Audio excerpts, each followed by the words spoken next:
I miss you guys so much. Oh my goodness, I never expected to be doing science lessons like this, not in a room together and exploring materials. This is definitely different, and it's been quite a challenge for me to figure out. But I'm excited about this opportunity and happy we can still connect like this. And hopefully, we can work together to learn some good stuff. I'm going to use today to go back through our energy unit that we were working on before school closed up, and we can do a little review since it's been a while since our brains have focused on this information. On Friday, I'm going to go over the last part of the energy unit, which focuses on light. Then next week, we'll start our last unit for the year, which is on earth science. So let's get started. Energy comes in lots of different forms. We talked about energy even when we did the food and nutrition unit because certain nutrients give us energy, if you remember, and we have to have energy to live and to do our body processes. On this slide, you can see 5 of the common types of energy that we talk about in physical science. You learned about sound back in 2nd grade, and that talks about vibrations and how sound travels in waves. Then in 3rd grade, you talked a little bit about heat energy and how the solids, liquids, and gases have those little particles inside, and the particles move faster and spread apart a little bit more as things change from a solid to a liquid and then to a gas. This year, we spent some time focusing mostly on magnetic energy and electrical energy. And we're finishing up Friday with light energy. We reviewed the states of matter this year, solid, liquid, and gas. If you remember, a solid typically holds its shape. We say that a liquid takes the shape of its container, and a gas doesn't really have a definite shape. The particles inside it spread really far apart. You might remember that we demonstrated that in the classroom and just moved people all over the room to kind of represent those particles that you would find in a gas. We also went through the different properties of matter. We organized objects like Play-Doh and a styrofoam cup and some different things based on some of these properties. Remember, properties are ways we describe matter. When you were really little, you started calling things or talking about things based on their color or their shape or their size. And then this year, we mostly focused on hardness, flexibility, and strength. Remember, hardness is tested by scratching something, and we're going to do a little bit more of that later in this next unit we're starting. Flexibility is figuring out how easy it is to bend without actually breaking something. So think about like a rubber band is very flexible.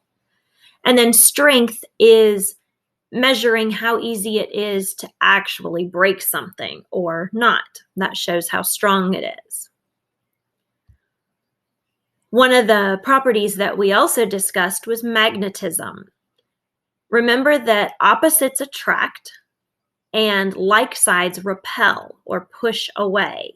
So magnetism is that force that causes things to attract or repel if they have magnetic material inside them, such as iron. You all tested lots of different objects with your magnets and even tested magnetic force through water. Do you remember what happened when you tried to pick up a paperclip with a magnet in a cup of water? Did it work? Have I mentioned that I miss you guys? Look at that. You had fun exploring with the different magnets, for sure. All right, after that, we had some fun with static electricity. And I believe Josue is helping his team get some static on that balloon there. If you remember that, like magnets, objects might attract or repel based on those little tiny particles inside objects called electrons. And sometimes those electrons jump from one thing to another. When there's an unequal number of electrons, it can make one object cling or stick to another, and that sometimes causes a pop or a shock as the electron moves. Think about the static electricity activities we did. Which one was your favorite?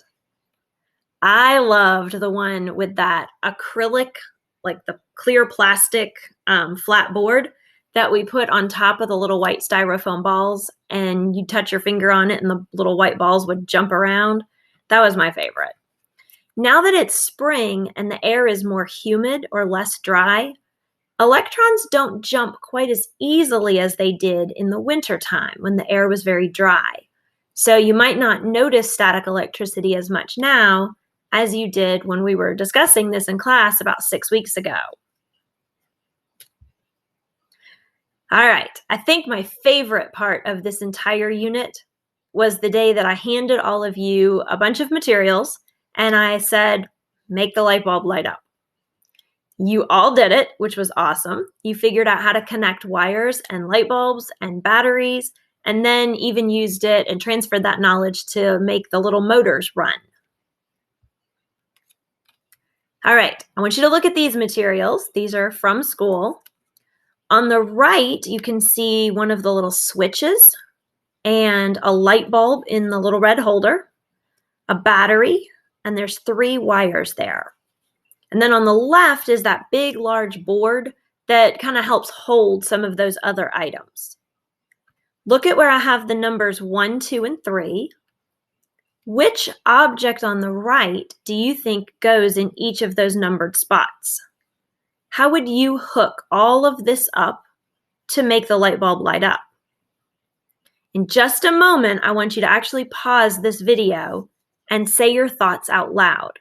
If you're alone, you can say them to yourself, or if there's somebody else in the room, maybe a parent or a sibling, see if you can explain what you would do here to that person. So are you ready? All right, pause the video and then push play again when you're done.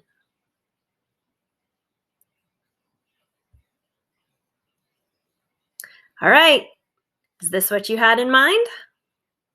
If you can see, there's the light bulb lit up, and it's connected with a wire to the switch, and that switch is connected with another wire to the battery, and the battery is connected with another wire back to the light bulb.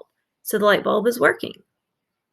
Did anybody notice that the battery actually changed in this picture from the last one? Let me show you, look back. See that? If you noticed, good job being very observant. After I took the first picture and then hooked up the circuit, it didn't work. I checked all the wire connections carefully and finally decided maybe the battery was dead. Sure enough, the yellow one had used up all of its stored energy, so I had to go get a new one to make it work and then take this picture. Do you recognize some of those friends from Miss Horn's class? They've got their light bulbs lit up. Good job. All right, quick review. We talked about closed and open circuits. Notice that if the circuit is what we call broken or open, it's like it's disconnected, and therefore the receiver here won't work. It's not receiving any of the energy coming out of the battery, which we also can call the source. Remember that little wire inside the light bulb is called a filament. And I have a little light bulb here. Can you see the filament in that one? Eventually, in a light bulb, the wire inside will break or separate, and that's when we call it that it's like a burnout light bulb.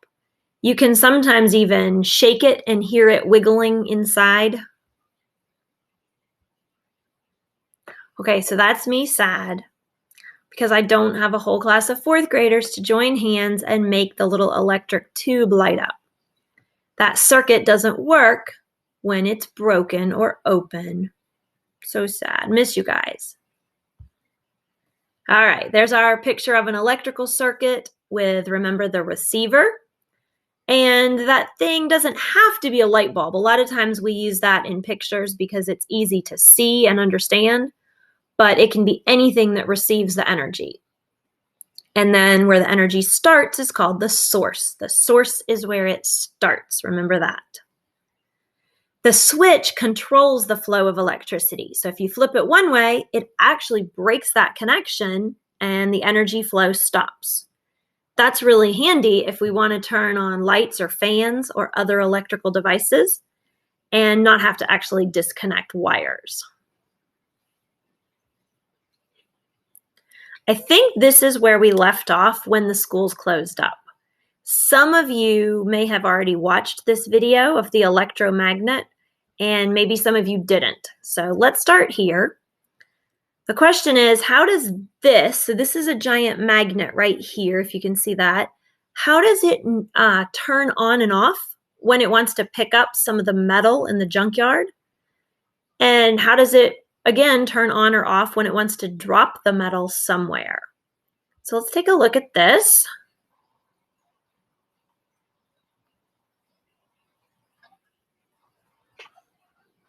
Notice that that magnet, it's obviously very strong, stronger than the ones we used in class, picking up the junk scrap metal from, looks like maybe old car parts, some old hubcaps, easily picks them up, but when it gets over to the pile, they just drop, they let go. Why don't they drop in other places? And then it scoops them up again. Something's going on that's allowing that magnet to turn on and off. And a lot of you in class that did see this figured out it has something to do with electricity, hence why it's called an electromagnet. Most of us, I don't think, got a chance to make these in class, but this is a way of making a really simple electromagnet. You can see there's a nail, and it's actually a wire wrapped around the nail. We call that a coil, and then connected to a battery. And there may be a switch, so you can actually stop the flow of electricity as it goes around that circuit. So this coil here is it's a conductor, so it passes electricity through it. Looks kind of like a slinky, and the more turns of wire there is, the stronger that magnetic field that is produced. So an electromagnet is basically a temporary and fake or artificial magnet made by passing electric currents through a coil. So you've got that iron nail, which of course we know is magnetic, and the energy or electricity coming from the battery, and it turns that nail kind of into a magnet. It's pretty awesome. These are some examples of electromagnets just around in the world. This top picture is a lot like what we just saw in the video. So there's one picking up parts of metal. This is actually something like a medical test that would scan. So it's using magnets to actually scan electrical impulses through the nerves in your brain. It's weird, but you actually have electricity going through your body as well. So that's a way of working with that. This is a type of train, sometimes called a monorail, and it doesn't use gasoline. It doesn't run on something like that. It actually turns on electricity, and the magnets begin to work underneath, and the entire train lifts up off the ground and it's actually repelled away from the magnets a little bit, so it looks like it's floating over the tracks. And it's very efficient. If you think about third grade when we talked about friction, there's no friction happening there, or very, very little, since it's not actually running or rubbing against the tracks. This you may have seen before, certain hotel doors or locked keypads. It works when you press the buttons, and it actually makes the magnet lock or unlock, depending on what you're trying to do.